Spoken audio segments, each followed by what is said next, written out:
नहीं होनी चाहिए, देश को पर एक युवा सेना की जरूरत चाहिए। शिवम का कहना है। ज्योति जी, आप क्या कहेंगे? क्योंकि लगातार ये आरोप लग रहे हैं और खासकर इस चुनाव के बाद तक ये होता रहा। जो चुनाव के प्रचार के दौरान हुआ वो तो ठीक है, लेकिन चुनाव होने के बाद भी होता रहा कि लगातार रक्षा से जुड़े विषय, शहीदों को लेकर, अग्निवीर को लेकर लगातार राजनीति होती रही।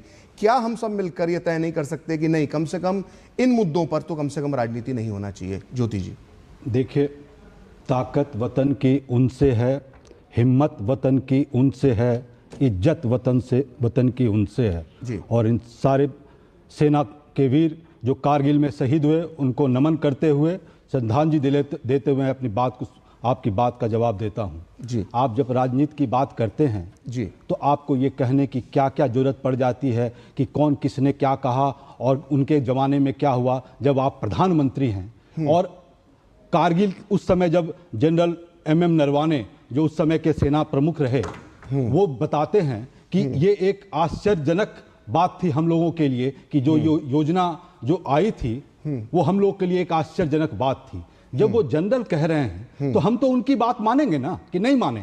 आप एक तरफ कहते हैं कि सैनिकों का सम्मान करें, सैनिकों की बात पर कोई विवाद नहीं करें, उनकी बात को आप सहमति इज्जत से उनका सम्मान करते हुए उनको लें आप, तो वो जो बात कहे उन्हीं के बात रेफरेंस से तो हम ये बात कह रहे हैं कि ये जो अग्निवीर था। और इन इलेक्शन में भी, पूरे इलेक्शन में भी आप देखें, इलेक्शन के बाद भी जो शहीद हो गए उनके माता पिता लोग भी बताते, उनका भी रिएक्शन आता रहा। प्रधानमंत्री तो पार्लियामेंट में भी, और जो रक्षा मंत्री हैं वो भी पार्लियामेंट में बहुत से सारी बातों को कहा। उस पर राहुल गांधी ने फैक्ट चेक के लिए जगह जगह गए भी, वो भी आप लोगों के सामने हुआ कि वो भी फैक्ट चेक हो गया कि 1 करोड़ रुपया दिया गया, कैश दिया गया, जो कि फैक्ट चेक में राहुल गांधी जी ने पाया उनके घर जाकर, जो कि नहीं हुआ। तो हम तो कहते हैं कि आप राजनीति नहीं करें, आप सेनाओं के बारे में सोचें, उन सेना के बारे में उनकी जो एक स्टेटस है, उनका जो एक महकमा है, उसको बरकरार रहने दें। आप केवल अपने जिद को पूरा करने के लिए कि हर चीज को उल्टा ही करना है,